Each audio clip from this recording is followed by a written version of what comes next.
जय श्री कृष्णा, राधे राधे, जय श्री श्याम। कैसे है सभी? बढ़िया एकदम, मजे ही मजे। आज जो टॉपिक पढ़ रहे हैं वो वेंटिलेशन एंड परफ्यूजन है। क्या टॉपिक? Ventilation and perfusion. ये टॉपिक जो है ये एनाटॉमी के लिए भी इंपॉर्टेंट है, अडल्ट हेल्थ नर्सिंग के लिए भी इंपॉर्टेंट है। तो सभी बच्चों को ये अच्छे से पढ़ना है। पहला अपन इस टॉपिक में पढ़ेंगे क्या? पहले वेंटिलेशन को डिस्क्राइब करेंगे, फिर परफ्यूजन को अपन डिस्क्राइब करेंगे, फिर वेंटिलेशन और परफ्यूजन के बीच में अपन रेशियो डिस्कस करने वाले हैं कि क्या रेशियो होता है, और फिर इसमें कुछ अप्लाइड पोर्शन अपन पढ़ने वाले हैं। वेंटिलेशन से अपन स्टार्ट करते हैं। वेंटिलेशन की डेफिनेशन क्या होती है, वहां से अपन कहानी को स्टार्ट करते हैं। वेंटिलेशन की अगर अपन बात करें कि what is the definition of ventilation, तो वेंटिलेशन की बात करें, it is the rate. What is ventilation? It is the rate. It is the rate at which air enters or leave the lungs। Air enters और leave the lungs. Simple बात, ये एक rate है जिस पर एयर लंग्स के अंदर enter कर रहा है या फिर एयर लंग्स के बाहर जा रहा है। तो उसी को अपन किस नाम से जानते हैं? वेंटिलेशन के नाम से जानते हैं। और एट विच एयर एंटर्स, एयर में भी क्या? Volume of air. सिंपल बात, that is volume of air. तो वेंटिलेशन की अगर बात करें, it is the rate at which volume of air enters और लीव द लंग्स। सिंपल बात, ठीक है। ये ध्यान रख सकते हो कितनी वॉल्यूम ऑफ एयर अंदर की तरफ जा रही है, कितनी वॉल्यूम ऑफ एयर बाहर की तरफ जा रही है, that is known as ventilation. Ventilation की अगर बात करें तो वेंटिलेशन को दो टाइप से अपन डिस्कस करते हैं। कितने टाइप से? वेंटिलेशन को अपन दो टाइप से डिस्कस करते हैं। Ventilation is classified into two types. दो प्रकार से अपन पढ़ते हैं। पहला जो वेंटिलेशन आपको देखने को मिलता है उसको अपन बोलते हैं पल्मनरी वेंटिलेशन। किस नाम से जानते हैं? पल्मनरी वेंटिलेशन के नाम से अपन जानते हैं, पल्मनरी वेंटिलेशन। अच्छा, नेक्स्ट जो है सेकंड टाइप जो अपन इसके अंदर डिस्कस करने वाले हैं, वो करने वाले हैं सेकंड टाइप का ventilation, that is known as alveolar ventilation. Alveolar ventilation. अच्छा, पल्मनरी वेंटिलेशन की अगर बात करें तो पल्मनरी वेंटिलेशन ये रेट थी। रेट को अब जो पल्मनरी वेंटिलेशन में अपन डिस्कस करें, क्योंकि रेट का मतलब टाइम इंटरवल के अंदर कितना एयर एंटर कर रही है, कितना बाहर निकल रही है। पल्मनरी वेंटिलेशन की अगर अपन बात करें, 1 मिनट में अपन डिस्कस करने वाले हैं। कितने मिनट में? 1 मिनट के अंदर अपन पल्मनरी वेंटिलेशन को पढ़ने वाले हैं। तो एक बार इसकी डेफिनेशन अपन लिखने हैं, पल्मनरी वेंटिलेशन क्या है। सुनना ध्यानपूर्वक बात। वॉल्यूम ऑफ एयर एंटरिंग और leaving the respiratory tract. entering or leaving the respiratory tract in a given unit of time, in a given unit of time in a normal quiet breathing। तो एक normal person है, उसमें normal तरीके से वो breathe कर रहा है, और उसमें जो वॉल्यूम ऑफ एयर है वो रेस्पिरेटरी ट्रैक्ट के अंदर की तरफ एंटर कर रही है या फिर निकल रही है बाहर की तरफ, मतलब इंस्पायर कर रहा है, एक्सपायर कर रहा है। That volume of air in the respiratory tract in A given unit of time in a normal quite breathing. तो नॉर्मल क्वाइट ब्रीथिंग के अंदर वॉल्यूम ऑफ एयर लंग्स के अंदर एंटर करे, रेस्पिरेटरी ट्रैक्ट के अंदर एंटर करे, बाहर की तरफ निकल जाए, उसी को अपन पल्मनरी वेंटिलेशन के नाम से जानते हैं। अच्छा, नेक्स्ट अगर बात करें इसके अंदर, तो अपन क्या पॉइंट डिस्कस करते हैं? पल्मनरी वेंटिलेशन इन 1 मिनट अपन डिस्कस करते हैं। क्या डिस्कस करते हैं? पल्मनरी वेंटिलेशन इन 1 मिनट। इन 1 मिनट अपन डिस्कस करते हैं। 1 मिनट में कितना पल्मनरी वेंटिलेशन होता है? तो अगर बात करें पल्मनरी वेंटिलेशन का फॉर्मूला लिखें, तो सबसे पहले ध्यान रखना, tidal volume into respiratory rate, ये अपन फॉर्मूला लिख सकते हैं।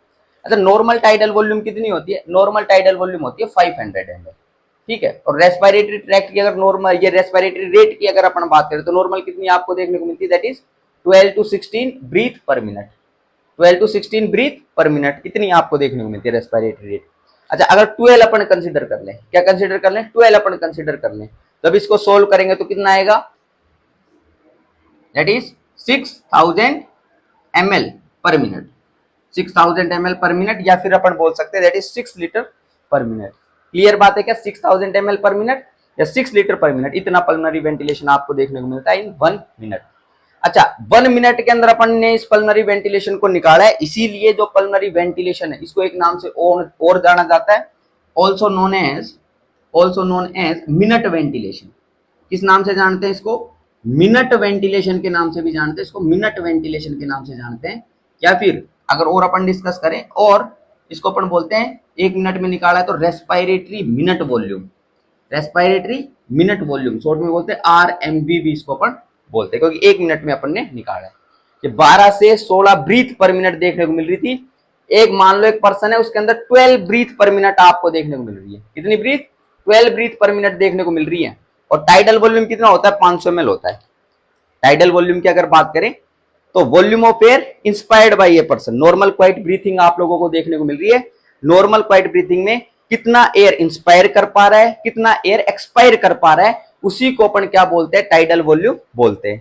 ठीक है। अच्छा एक बार ब्रीथ करेगा तो 500 ml इंस्पायर करेगा, कितनी ml? 500 ml। और एक बार ब्रीथ करेगा कितनी ml बाहर निकालेगा? 500 ml बाहर निकाल देगा। उसी को अपन टाइडल वॉल्यूम बोलते हैं कि इंस्पायरेशन के टाइम पर कितनी वॉल्यूम अंदर की तरफ गई, कितनी वॉल्यूम बाहर की तरफ गई, तो वो जो होता है 500 ml, मतलब 500 ml इंस्पायर, 500 ml एक्सपायर। तो अगर ब्रीथिंग चल रही है, कितनी ब्रीथिंग चल रही है? 12 के ऊपर ब्रीथिंग चल रही है, मतलब 12 ब्रीथ पर मिनट। तो टाइडल वॉल्यूम कितनी कितनी जा रही है? 500 अंदर जा रही है एक बार में। ठीक है। 12 टाइम्स कितनी जाएगी? 6000 ml जाएगी। और अगर बात करें इसको, मतलब ये 12, इसको जब मल्टीप्लाई करोगे, सोल्व करोगे, that is 6000 ml per minute. इतनी बात क्लियर है क्या? पल्मनरी वेंटिलेशन जिसको मिनट वेंटिलेशन और रेस्पिरेटरी मिनट वॉल्यूम भी अपन बोलते हैं, ये बात क्लियर है क्या इतनी? अच्छा नेक्स्ट अगर बात करें तो नेक्स्ट एक सवाल है कि अंदर रेस्पिरेटरी ट्रैक्ट के अंदर जितनी वॉल्यूम एंटर कर रही थी, ठीक है, क्या वो सारी की सारी गैसियस एक्सचेंज के लिए रेस्पॉन्सिबल होती है क्या? मतलब सारा का सारा गैस एक्सचेंज होगा क्या? कि ये 500 ml एक बार में एंटर कर रही थी अंदर की तरफ, अब ये क्या सारी की सारी 500 ml जो है ये गैसियस एक्सचेंज में पार्टिसिपेट करेगी क्या? तो इसका सिंपल सा जवाब होता है कि नहीं, पूरी 500 ml तो नहीं करेगी। तो अब अपन टॉपिक पे पहुंच गए, अपना टाइम आ गया है कि एल्वुलर वेंटिलेशन को अपन डिफाइन करें। किसको डिफाइन करें? एल्वुलर वेंटिलेशन को। अच्छा एल्वुलर वेंटिलेशन की अगर अपन बात करें, ध्यान देना इसके अंदर, volume of air entering the lungs, volume of air entering the lungs for the purpose of utilization,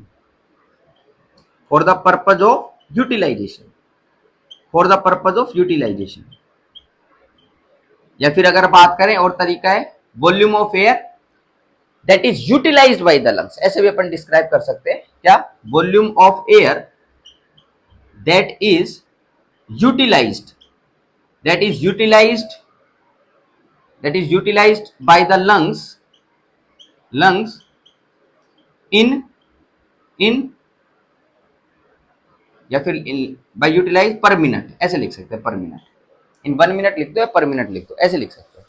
simple बात, volume of air that is utilised by the lungs per minute. ठीक है, कि कितनी वॉल्यूम जो है वो लंग्स के द्वारा यूटिलाइज हो पा रही है। अच्छा यूटिलाइज किसके लिए होंगी, इसकी भी अगर बात करें तो यूटिलाइज किसके लिए होंगी? गैसियस एक्सचेंज के लिए। किसके लिए? गैसियस एक्सचेंज के लिए। तो इस डेफिनेशन को अपन पूरा करते हैं, कैसे करेंगे कि volume of air that is utilised for gaseous exchange by the lungs per minute. 1 minute के अंदर कितनी वॉल्यूम ऑफ एयर यूटिलाइज्ड हो रही है, किस पर्पज के लिए? गैसियस एक्सचेंज के पर्पज के लिए। तो उसी को अपन क्या बोलते हैं? एल्वुलर वेंटिलेशन के नाम से जानते हैं। अच्छा अगर अपन बात करें 500 ml हर बार एंटर कर रही थी अंदर, क्या 500 ml पूरी यूटिलाइज हो रही थी क्या गैसियस एक्सचेंज में? पूरी यूटिलाइज नहीं हो रही थी। कितनी ml यूटिलाइज नहीं हो रही थी? 150 ml यूटिलाइज नहीं हो रही थी। तो सुनना ध्यानपूर्वक बात, अगर अपन बात करें, अगर अपन एल्वुलर वेंटिलेशन निकालें, क्या निकालें? एल्वुलर वेंटिलेशन अपन निकालें, एल्वुलर वेंटिलेशन आपको कितना देखने को मिलेगा? सुनो ध्यानपूर्वक बात, कितना? देखो 500 ml तो अंदर की तरफ एंटर कर रही थी, लेकिन इस 500 ml में से हमेशा 150 ml यूटिलाइज नहीं हो रही गैसियस एक्सचेंज के लिए।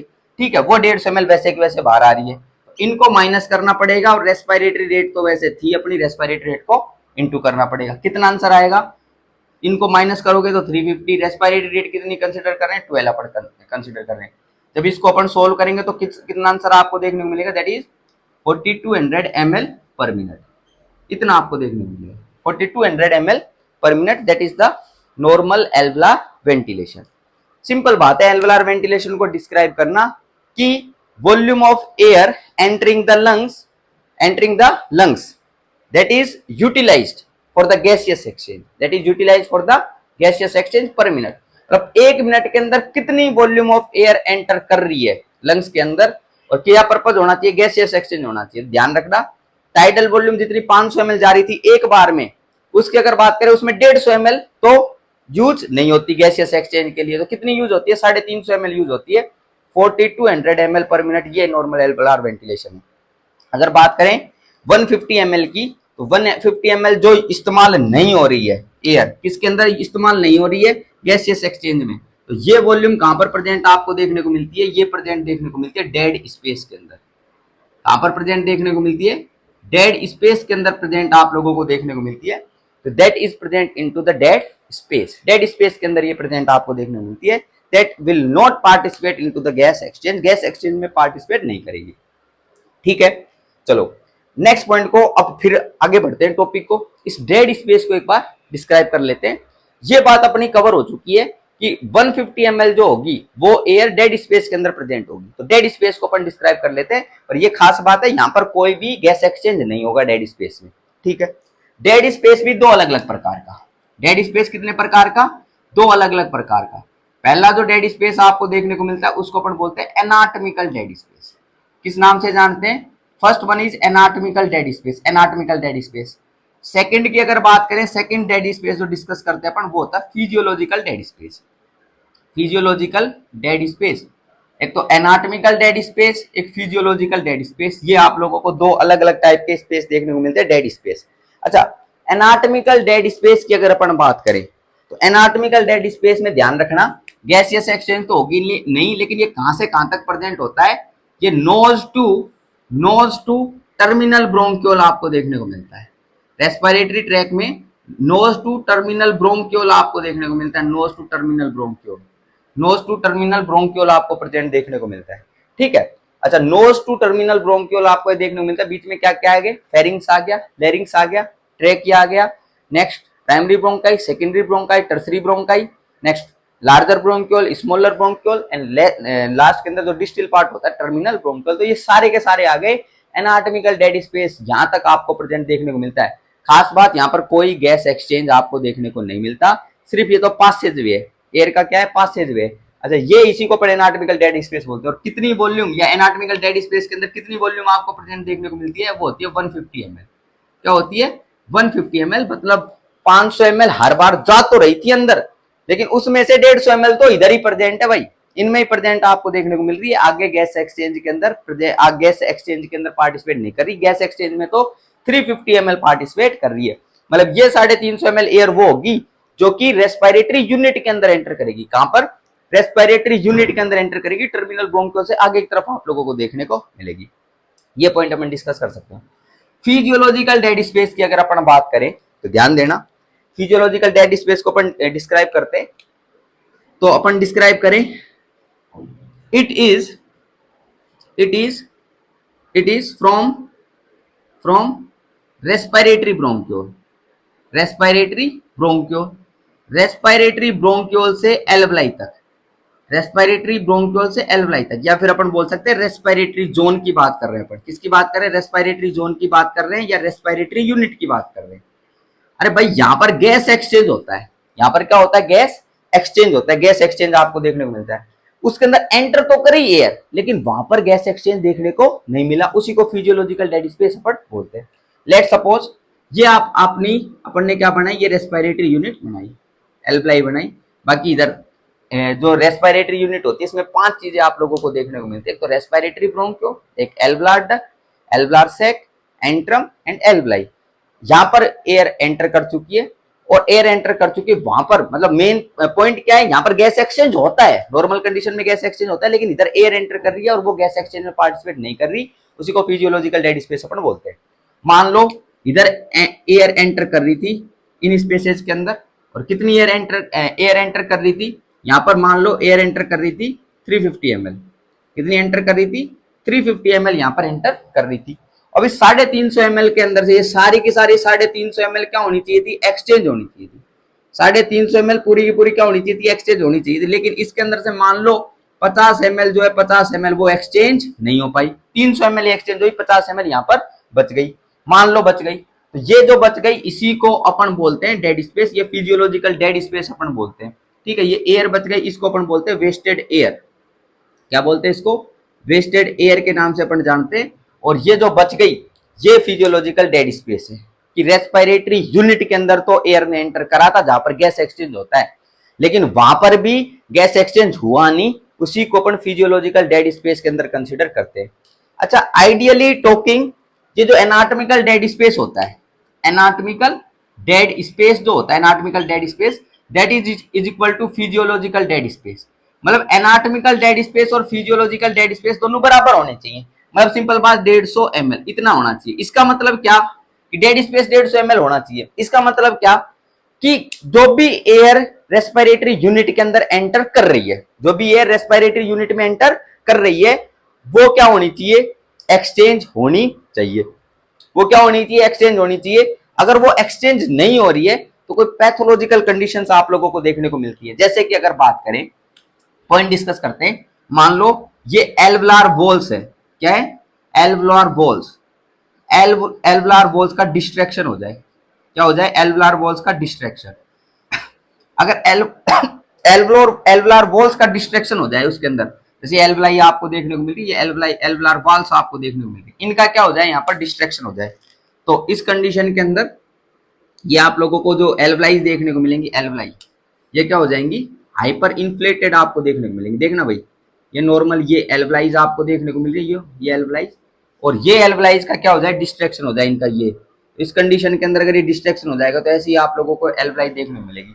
अब इन एल्वुलाई के अंदर एयर एंटर तो करेगी, एयर एंटर तो करेगी, पर एयर इसके अंदर भरी हुई आपको देखने को मिलेगी। क्योंकि अगर अपन बात करें नॉर्मल तरीके से फंक्शन करने के लिए, एल्वुलाई आप लोगों को ज्यादा अमाउंट के अंदर देखने को मिलनी चाहिए, कि छोटी छोटी एल्वुलाई होंगी और ज्यादा अमाउंट के अंदर देखने को मिलनी चाहिए, जब तो गैसियस एक्सचेंज ज्यादा होगा। लेकिन यहाँ पर ये सारी एल्वुलार वॉल्स जो है इनका डिस्ट्रैक्शन आप लोगों को देखने को मिला, और एल्वुलार वॉल का डिस्ट्रैक्शन हो गया तो एक गुब्बारा जो होता है ना, गुब्बारा वो सब फूल गया, वहां पर गैस एक्सचेंज नहीं होगा। तो यहाँ पर नॉर्मल फंक्शनिंग के लिए एल्वुलाई जो है वो लार्जर नंबर के अंदर होनी चाहिए, जो कि सरफेस एरिया को क्या करेंगे, वहां पर सरफेस एरिया बढ़ जाएगा। तो ये पॉइंट ध्यान रखेंगे। लेकिन एल्वुलर वॉल का अगर बीच में डिस्ट्रैक्शन आप लोगों को देखने को मिल रहा है तो एयर यहाँ पर स्टार्ट हो जाएगी ट्रैप होना, एयर ट्रैपिंग यहाँ पर देखने को मिलेगी, ये फूल जाएगा, हाइपर इन्फ्लेशन ऑफ लंग्स आपको देखने को मिलता है। तो ये पॉइंट इसके अंदर अपन कंसिडर कर सकते हैं। तो anatomical dead space, physiological dead space, इनकी अपन ने बात करी है।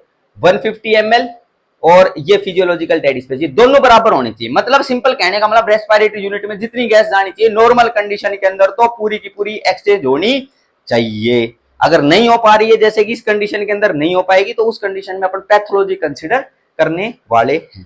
क्लियर बात है क्या? चलो भाई, इतनी बात अपन ने क्लियर कर ली, ये वेंटिलेशन के पॉइंट अपन ने डिस्कस कर लिए। नेक्स्ट पॉइंट पे चलते हैं, एक बार परफ्यूजन की बात करते हैं। किसकी बात करते हैं? परफ्यूजन की। तो लंग्स की अगर अपन बात करें तो लंग्स परफ्यूज हो रहे हैं 1 मिनट के अंदर कितना वॉल्यूम ब्लड का जा रहा है, अगर इसकी बात करें, मतलब परफ्यूजन की बात करें तो वॉल्यूम ऑफ ब्लड की बात कर रहे हैं, तो 1 मिनट में 5 लीटर, कितने लीटर? 5 लीटर जो है लंग्स रिसीव कर रहे हैं। तो ये पॉइंट अपन ध्यान रख सकते हैं, 5 लीटर पर minute that is received by the lungs. अच्छा, नेक्स्ट पॉइंट के ऊपर अपन चलते हैं। परफ्यूजन की बात अपन ने कर दी, अब अपन वेंटिलेशन परफ्यूजन रेशियो की एक बार बात कर लेते हैं। किसकी बात कर लेते हैं? वेंटिलेशन परफ्यूजन रेशियो की एक बार बात कर लेते हैं। Ventilation perfusion ratio, okay, come to the next point, ventilation perfusion ratio, इनकी बात कर लेते हैं अपन। और जो वेंटिलेशन की अपन बात करेंगे अब वो अपन एल्वुलार वेंटिलेशन की बात करेंगे। कौन से वेंटिलेशन की बात करेंगे? एल्वुलार वेंटिलेशन की बात करने वाले हैं। चलो भाई, नेक्स्ट जो टॉपिक अपना वो है that is known as ventilation perfusion ratio. Ventilation, और वेंटिलेशन भी कौन सा? एल्वुलार वेंटिलेशन की अपन बात कर रहे हैं, और परफ्यूजन, वेंटिलेशन परफ्यूजन रेशियो अपन डेवलप करते हैं। अच्छा, वेंटिलेशन एल्वुलार वेंटिलेशन की अगर बात करें तो अभी अपन ने पॉइंट डिस्कस किया था, कितना आंसर आप लोगों को देखने को मिल रहा था एल्वुलार वेंटिलेशन के अंदर? 4200 ml। कितना आपको देखने को मिल रहा था? 4200 ml आप लोगों को देखने को मिल रहा था 1 मिनट के अंदर। ठीक है, अगर परफ्यूजन की अगर बात करें, अभी अपन ने डिस्कस करा कि 1 मिनट की अगर बात करें, 1 मिनट में लंग्स में कितना आ रहा है? 5 लीटर ब्लड आ रहा है। तो 5 लीटर की अगर बात करें तो उसको अपन किस में कन्वर्ट करें, एमएल में कंसीडर करें, क्योंकि ऊपर भी अपन ने क्या लिखा है, एमएल लिखा है।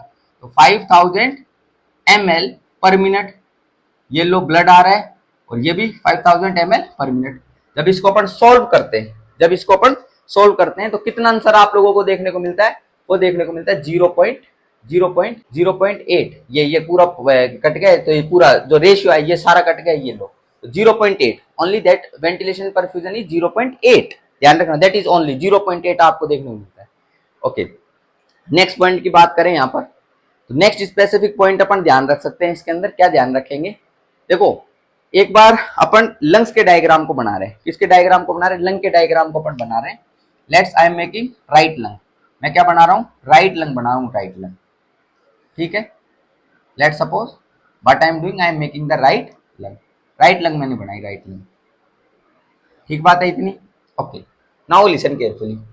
अगर अपन बात करें इसके अंदर राइट लंग में, तो यहां पर मान लो आपने एक पाइप लगा रखा है, क्या लगा रखा है, एक पाइप लगा रखा है, यहाँ पर पाइप लगा रखा है, और पाइप अगर लगा रखा है यहाँ पर, और उसको कंटिन्यूअसली इसके अंदर से क्या बह रहा है, पानी बह रहा है, क्या बह रहा है, पानी।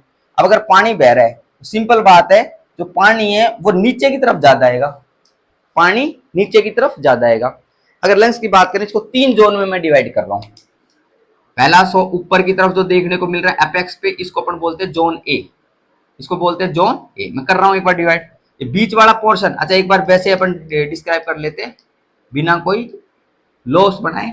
ये बीच में जो आपको देखने को मिल रहा है, इसको अपन बोलते हैं जोन बी, और लास्ट के अंदर जो इंफीरियर पार्ट आपको देखने को मिल रहा है बिल्कुल बेस पे, इसको अपन बोलते हैं जोन सी। 3 पार्ट अपन ने इसके अंदर लिखे हैं, zone A, zone B, zone C. Simple बात, इधर पाइप लगाया अपन ने, पाइप लगाया, कोई पानी का पाइप नहीं लगा हुआ है, इधर आर्टरी का पाइप लगा हुआ है, तो सिंपल बात है नीचे की तरफ जो ब्लड जो आएगा वो ज्यादा आएगा, मतलब जोन सी जो होगा उसके अंदर परफ्यूजन आपको ज्यादा देखने को मिलेगा, ठीक है, as compared to zone A. अच्छा, अगर अपन बात करें इधर जोन बी की, अगर बात करें यहाँ पर जोन बी की, तो जोन बी के अंदर आप लोगों को कंटिन्यूअसली देखने को मिल रहा है ब्लड नॉर्मल तरीके से, ठीक है। अब अगर अपन बात करें इधर, ध्यानपूर्वक बात सुनना, इधर इसके अंदर वेंटिलेशन परफ्यूजन के रेशियो की अगर अपन डिस्क्राइब करें, तो ventilation perfusion ratio zone B की अगर बात करें, जोन बी के अंदर जो देखने को मिलता है वो देखने को मिलता है दैट इज 0.8। कितना रेशियो देखने को मिलता है, 0.8 आपको देखने को मिलता है। लेकिन अगर बात करें नीचे की बात करें, किसकी बात करें, जोन सी की बात करें, जोन सी के अंदर ध्यानपूर्वक बात सुनना, वेंटिलेशन परफ्यूजन, लेकिन क्योंकि ब्लड फ्लो नीचे की तरफ ज्यादा है, तो परफ्यूजन आपको नीचे वाले पार्ट के अंदर जोन सी के अंदर ज्यादा देखने को मिलेगा एज कंपेयर टू वेंटिलेशन, ठीक है। अगर वेंटिलेशन नॉर्मल तरीके से देखने को मिल रहा है, नॉर्मल वेंटिलेशन, लेकिन परफ्यूजन क्योंकि नीचे की तरफ ज्यादा, gravity will attract the fluid downwards, blood को नीचे की तरफ खींच लेगी, तो उस कंडीशन में वेंटिलेशन परफ्यूजन आपको देखने को मिल रहा है, परफ्यूजन जो देखने को मिल रहा है ये ज्यादा देखने को मिल रहा है। परफ्यूजन अगर ज्यादा हो गया, इसके अंदर परफ्यूजन क्या देखने को मिल रहा है, ज्यादा देखने को मिल रहा है। तो अगर परफ्यूजन ज्यादा हो गया, तो यहाँ पर आप लोगों को क्या देखने को मिलेगा कि ये जो रेशियो आपको देखने को मिलेगा कम हो जाएगा, ध्यान रखना। दैट इज, अगर अपन ने क्यू कर दिया, बढ़ा दिया, क्यू यहाँ पर आपको ज्यादा देखने को मिल रहा है, तो वेंटिलेशन परफ्यूजन रेशियो की अगर बात करें, वेंटिलेशन परफ्यूजन रेशियो का नीचे वाली चीज को अगर बढ़ा दोगे, तो ये क्या देखने को मिलेगा आपको, ventilation perfusion ratio will decrease, और वेंटिलेशन परफ्यूजन रेशियो डिक्रीज हो जाएगा तो कितने से कम आपको देखने को मिलेगा, दैट इज लेस देन 0.8, 0.8 से कम देखने को मिलेगा। वही जोन ए की अगर बात करें, जोन ए की अगर अपन बात करें, तो जोन ए के अंदर आपको क्या देखने को मिलेगा, इधर जोन ए की अगर अपन बात करें, यहाँ पर वेंटिलेशन और परफ्यूजन। अब यहाँ पर परफ्यूजन क्या है, कम है, जोन ए के अंदर परफ्यूजन कम है, तो इस कंडीशन के अंदर वेंटिलेशन परफ्यूजन जो रेशियो आपको देखने को मिलेगा, वेंटिलेशन परफ्यूजन रेशियो, इसकी अगर बात करें ये ज्यादा देखने को मिलेगा, कितने से, 0.8 से ज्यादा आपको देखने को मिलेगा। और आइडियली टॉकिंग ये जोन बी वाला है, ये 0.8 आपको देखने को मिलता है, इसका रेशियो इतना होता है, ठीक बात है क्या, इतना। अच्छा, नेक्स्ट स्पेसिफिक पॉइंट पे चलते हैं। ये अपन ने वेंटिलेशन परफ्यूजन रेशियो के बारे में कुछ पॉइंट्स अपन इधर कंसीडर करें। बीच में यहाँ पर आप लोगों को 0.8 देखने को मिलता है, इसको अपन ने डिस्क्राइब करा। नीचे परफ्यूजन ज्यादा है तो वेंटिलेशन परफ्यूजन रेशियो कम हो गया, ऊपर परफ्यूजन कम है तो वेंटिलेशन परफ्यूजन रेशियो ज्यादा हो गया। इतनी बात अपन ने इधर करी है, ठीक है। नेक्स्ट पॉइंट पे चलते हैं। ये जो जोन ए आप लोगों को देखने को मिल रहा है, जो कि अपेक्स के ऊपर आप लोगों को प्रेजेंट देखने को मिल रहा है, इसकी अगर बात करें तो इसको अपन area of zero blood flow भी बोलते हैं, area of zero blood flow. इसको अपन area of zero blood flow के नाम से भी अपन जानते हैं, इसको area of zero blood flow के नाम से। अच्छा, क्यों जानते हैं इसको area of zero blood flow के नाम से? सुनना एक बार, ध्यानपूर्वक बात सुनना। क्यों जानते हैं इसको? क्योंकि एरिया इधर की अगर अपन बात करें, इस जगह की अगर बात करें, इसकी area of zero blood flow की, मतलब जोन ए की अगर बात करें, तो इस जोन ए के अंदर क्या देखने को मिलेगा आपको? जोन ए के अंदर, जोन ए में एल्वलार प्रेशर जो होगा, एल्वलार प्रेशर वो किसके बराबर होगा? वो पल्मनरी आर्टरी प्रेशर के बराबर होगा। पल्मनरी आर्टरी प्रेशर के बराबर आप लोगों को देखने को मिलता है। जोन ए की बात कर रहा हूं। जोन ए में एल्वलार प्रेशर, एल्वलार प्रेशर जो होगा वो पल्मनरी आर्टरी प्रेशर के बराबर होगा, पल्मनरी आर्टरियल प्रेशर। अच्छा, पल्मनरी आर्टरियल प्रेशर की अगर बात करें तो नॉर्मल अपन डिस्कस कर देते हैं। Pulmonary artery pressure, pulmonary artery pressure, इसकी अगर बात करें, सिस्टोलिक जो आपको देखने को मिलता है, सिस्टोलिक वो होता है 25 mm of Hg, 25 mm of Hg systolic आपको देखने को मिलता है। डायस्टोलिक की अगर बात करें इधर पल्मनरी आर्टरी प्रेशर में, डायस्टोलिक, डायस्टोलिक की अगर बात करें तो 10 mm ऑफ Hg आपको देखने को मिलता है, 10 mm ऑफ Hg। नेक्स्ट अगर बात करें मीन प्रेशर निकाल लें, इसका क्या निकाल लें? मीन पल्मनरी आर्टरी प्रेशर अगर निकालें, mean pulmonary artery pressure, mean pulmonary artery pressure, ये आपको कितना देखने को मिलेगा? ये देखने को मिलेगा 15 mm of Hg, 15 mm of Hg आपने को मिलता है। मीन पल्मनरी आर्टरी प्रेशर जो होता है वो 15 mm ऑफ Hg होता है। तो इतनी अपन बात कर सकते हैं। अच्छा, जोन ए की अगर बात करें, एल्वलार प्रेशर पल्मनरी आर्टरी प्रेशर के बिल्कुल बराबर आप लोगों को देखने को मिलता है। ठीक है। अच्छा, अब सुनना ध्यानपूर्वक बात, अगर ये प्रेशर आपको बराबर देखने को मिल रहा है तो इस कंडीशन के अंदर अगर क्या होगा? इफ ध्यान देना भाई, if alveolar pressure increase, if alveolar pressure increase, अगर एल्वलार प्रेशर बढ़ जाता है किसी भी कारण से, तो उस कंडीशन के अंदर जो पल्मनरी आर्टरी जो है वो क्या कर देगी? कोलैप्स कर देगी। Pulmonary artery will collapse, pulmonary artery will collapse. ये पल्मनरी आर्टरी क्या कर जाएंगी? कोलैप्स कर जाएंगी। और पल्मनरी आर्टरी अगर कोलैप्स कर जाएंगी तो इस एरिया के अंदर, जोन ए के अंदर आपको ब्लड सप्लाई देखने को नहीं मिलेगी, क्योंकि पल्मनरी आर्टरी कोलैप्स कर गई तो यहाँ पर ब्लड फ्लो देखने को नहीं मिलेगा। इसीलिए इसको area of zero blood flow के नाम से अपन जानते हैं। तो इसको अपन area of zero blood flow क्यों बोलते हैं? वैसे alveolar pressure pulmonary artery pressure बराबर होता है और इधर आप लोगों को परफ्यूजन देखने को मिल रहा है, लेकिन अगर अपन बात करें वेंटिलेशन इस एरिया के अंदर आपको ज्यादा देखने को मिलता है, तो ये पॉइंट इसके अंदर कंसिडर कर सकते हैं। लेकिन अगर एल्वलार प्रेशर बढ़ गया तो पल्मनरी आर्टरी क्या कर जाएंगी? कोलैप्स कर देंगे। और पल्मनरी आर्टरी अगर कोलैप्स कर गई तो वहां पर ब्लड फ्लो क्या होगा? डिक्रीज हो जाएगा, ब्लड फ्लो देखने को नहीं मिलेगा। इसीलिए इसको area of zero blood flow के नाम से अपन जानते हैं।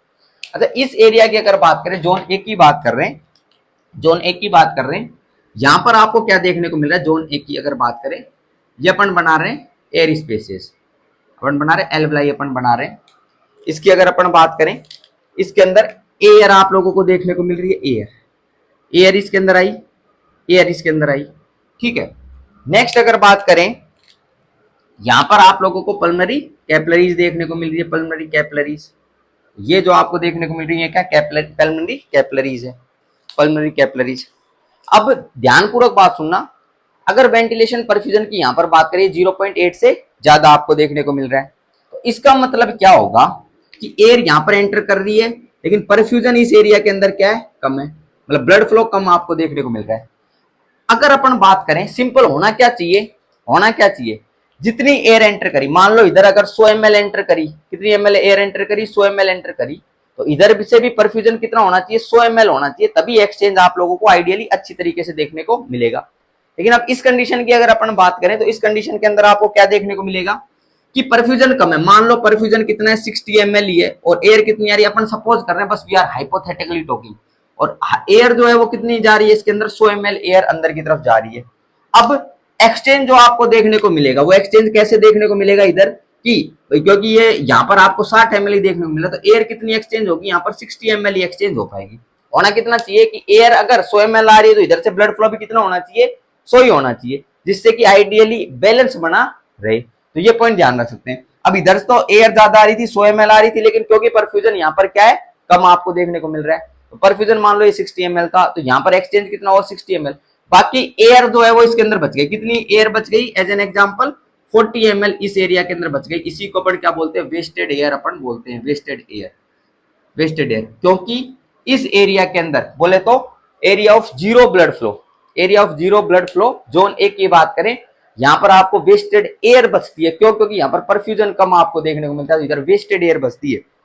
तो इसीलिए ये जो एरिया है बोले तो जोन ए, ये वाला जो रीजन आपको देखने को मिल रहा है, इसकी अगर बात करें risk of tubercle, risk of tubercle bacilli is high, risk of tubercle bacilli is high. और ये ट्यूबरकल बेसिलाई या माइकोबैक्टीरियम की अपन बात कर रहे हैं, माइकोबैक्टीरियम ट्यूबरकुलाई की अपन बात कर रहे हैं। किसकी बात कर रहे हैं? माइकोबैक्टीरियम ट्यूबरकुलाई की अपन बात करें, माइकोबैक्टीरियम ट्यूबरकुलाई की, जो कि किसके लिए रेस्पॉन्सिबल होता है? टीबी के लिए रेस्पॉन्सिबल होता है। तो वो जो है वो जोन ए को ज्यादा अफेक्ट करता है। किसको ज्यादा अफेक्ट करता है? वो जोन ए को अफेक्ट करता है। और माइकोबैक्टीरियम ट्यूबरकुलाई जो आपको देखने को मिल रहा है, ये एरोबिक बैक्टीरिया है। ये क्या है? एरोबिक बैक्टीरिया आपको देखने को मिलता है, एरोबिक बैक्टीरिया। एरोबिक बैक्टीरिया अगर है ये, तो ऑक्सीजन की प्रेजेंस चाहिएगी, और यहाँ पर वेस्टेड एयर आपको देखने को मिल रही है, ऑक्सीजन आपको यहाँ पर देखने को मिल रही है। तो माइकोबैक्टीरियम ट्यूबरकुलाई जो है वो जोन ए के अंदर क्या कर सकता है? ग्रो अच्छी तरीके से कर सकता है यहाँ पर, क्योंकि वेस्टेड एयर देखने को मिल रही है, क्योंकि वेंटिलेशन परफ्यूजन रेशियो है वो क्या हो गया है? मिसमैच हो गया है। तो ये पॉइंट अपन इसके अंदर कंसिडर कर सकते हैं। ठीक है, तो ये ध्यान रखना, mycobacterium tuberculosis will affect zone A more, upper lobe of the lungs को ज्यादा अफेक्ट करता है। ये अपन ने बात करी। नेक्स्ट जोन बी की अगर अपन बात करें, किसकी बात करें? जोन बी की अगर बात करें, इसकी बात करें सेकंड पॉइंट की, जोन बी की बात कर लेते हैं। तो जोन बी को अपन किस नाम से जानते हैं? जोन बी को जानते हैं that is area of intermittent blood flow, area of intermittent blood flow, area of intermittent blood flow, intermittent blood flow, ये है area of intermittent blood flow, इसको बोलते हैं area of intermittent blood flow. इसमें होता क्या है? अगर अपन बात करें, वही दो प्रेशर अपन लेते हैं, एक तो सिस्टोलिक, पल्मनरी आर्टरी प्रेशर, और एक अपन डिस्कस करते हैं डायस्टोलिक पल्मनरी आर्टरी प्रेशर, इनकी बात करते हैं। अच्छा, सिस्टोलिक पल्मनरी आर्टरी प्रेशर जो होगा, ये सिस्टोलिक पल्मनरी आर्टरी प्रेशर तो एल्वुलार प्रेशर से ज्यादा होगा। एल्वुलार प्रेशर से ज्यादा कौन सा होगा? सिस्टोलिक पल्मनरी आर्टरी प्रेशर होगा। और डायस्टोलिक पल्मनरी आर्टरी प्रेशर जो होगा, ये एल्वुलार प्रेशर से कम होगा। एल्वुलार प्रेशर से क्या होगा? कम आपको देखने को मिलेगा, एल्वुलार प्रेशर से कम होगा। मतलब सिस्टोलिक, जब कॉन्ट्रेक्शन के टाइम पर हार्ट है, तो सिस्टोलिक पल्मनरी आर्टरी प्रेशर जो है एल्वुलार प्रेशर से क्या है? ज्यादा है, ये वाला। तो सिस्टोली के टाइम पर, इसका मतलब क्या? During the contraction of the heart, systole के टाइम पर, सिस्टोल के टाइम पर क्या आपको देखने को मिलेगा? सिस्टोल के टाइम पर तो एरिया जो है वो इस जोन बी के अंदर अच्छी तरीके से आएगा, एरिया। या फिर अगर बात करें ब्लड रीचेस जोन बी, अच्छे तरीके से आपको देखने को मिलेगा। लेकिन अगर बात करें यहाँ पर डायस्टोली के टाइम पर, किसकी बात करें अपन? डायस्टोलिक के टाइम पर अगर अपन बात करें, डायस्टोलिक के टाइम पर क्या देखने को मिलेगा?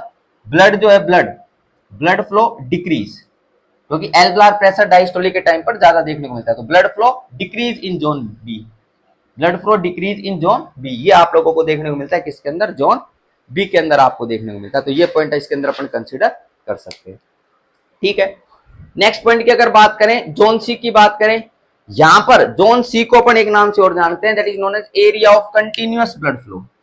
जोन सी को किस नाम से जानते हैं? Area of continuous blood flow, इसको अपन जानते हैं area of continuous blood flow के नाम से जानते हैं। तो ये हो गया zone C, area of continuous blood flow. अगर अपन बात करें क्यों? क्योंकि यहां पर परफ्यूजन आप लोगों को ज्यादा देखने को मिल रहा था, ये अपन ने डिस्कस करा। परफ्यूजन क्या देखने को मिल रहा है? ज्यादा देखने को मिल रहा है एज कंपेयर टू वेंटिलेशन। तो अगर यहाँ पर परफ्यूजन आप लोगों को ज्यादा देखने को मिल रहा है, कंटिन्यूअसली परफ्यूजन आप लोगों को देखने को मिल रहा है, इस कंडीशन के अंदर ध्यानपूर्वक बात सुन सकते हो। अगर परफ्यूजन इधर ज्यादा देखने को मिलता है, वेंटिलेशन कम है, तो उस कंडीशन के अंदर वेंटिलेशन परफ्यूजन रेशियो क्या आपको देखने को मिलेगा? इधर वेंटिलेशन परफ्यूजन रेशियो कम देखने को मिलेगा। यहाँ पर कंटिन्यूअसली ब्लड फ्लो आप लोगों को देखने को मिलता है, इसीलिए area of continuous blood flow के नाम से अपन इसको जानते हैं। ठीक बात है क्या? अच्छा, नेक्स्ट पॉइंट की अगर अपन बात करें, नेक्स्ट पॉइंट की, नेक्स्ट पॉइंट अपन इसके अंदर ध्यान रख सकते हैं, क्या पॉइंट ध्यान रख सकते हैं, अगर लंग्स में जैसे ऑब्स्ट्रक्टिव डिसऑर्डर आपको देखने को मिल रहे हैं, क्या देखने को मिल रहे हैं, obstructive disorder. Obstructive disorder, obstructive disorder की अगर बात करें, ऑब्स्ट्रक्टिव डिसऑर्डर में मतलब कोई ऑब्स्ट्रक्शन की कंडीशन जैसे सीओपीडी वगैरह, उसके अंदर तो वेंटिलेशन परफ्यूजन की अगर बात करें, वेंटिलेशन परफ्यूजन रेशियो ये क्या हो जाता है, ये डिक्रीज आपको देखने को मिलता है। वेंटिलेशन परफ्यूजन रेशियो क्या हो जाता है, डिक्रीज आपको देखने को मिलता है। तो ये भी पॉइंट इसके अंदर आप क्या कर सकते हो, कंसिडर कर सकते हो। वेंटिलेशन परफ्यूजन रेशियो डिक्रीज आपको देखने को मिलता है किसमें, ऑब्स्ट्रक्टिव डिसऑर्डर के अंदर, लंग्स पैथोलॉजी के अंदर। अपन सारे पॉइंट्स इसके अंदर क्या करने वाले, कंसिडर करने वाले, पर अभी ऑब्स्ट्रक्टिव डिसऑर्डर्स पे अपन ध्यान रखना। अच्छा, नेक्स्ट अगर बात करें नॉर्मल कंडीशन में होता क्या है, अगर इधर हाइपोक्सिया की कंडीशन आपको देखने को मिली इन टिश्यूज के अंदर, क्या देखने को मिल रही है, इधर हाइपोक्सिया की कंडीशन देखने को मिल रही है लंग्स में, तो एक एरिया के अंदर ऑक्सीजन की कमी आपको देखने को मिल रही है, तो हाइपोक्सिया के रेस्पॉन्स के अंदर क्या होगा, जैसे हाइपोक्सिया की कंडीशन आपको देखने को मिल रही है, तो इधर क्या देखने को मिलेगा, पल्मनरी आर्टरी जो होंगी, पल्मनरी आर्टरी कॉन्स्ट्रिक्ट हो जाएगी। पल्मनरी आर्टरी क्या हो जाएंगी, कॉन्स्ट्रिक्ट हो जाएंगी, कॉन्स्ट्रिक्ट, पल्मनरी आर्टरी कॉन्स्ट्रिक्ट हो जाएगी। और पल्मनरी आर्टरी कॉन्स्ट्रिक्ट यहाँ पर हो जाएंगी किस कंडीशन के अंदर, हाइपोक्सिया की कंडीशन में। तो मान लो ये एरिया था, ये एरिया आप लोगों को देखने को मिल रहा था, और इस एरिया के अंदर मान लो क्या था, हाइपोक्सिया की कंडीशन आप लोगों को देखने को मिल रही है, हाइपोक्सिया की कंडीशन। तो ऑक्सीजन की क्या है यहाँ पर कमी आपको देखने को मिल रही है, इस एरिया के अंदर ऑक्सीजन की कमी है मान लो, ठीक है।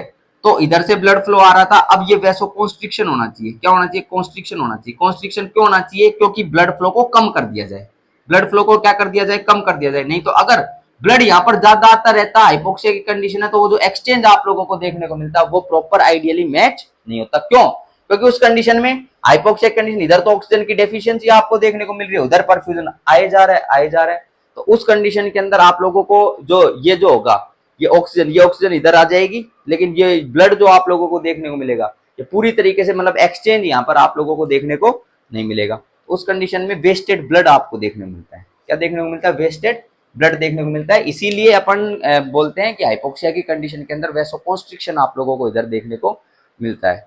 तो ये कुछ पॉइंट्स अपन ने इसके अंदर कंसिडर करें।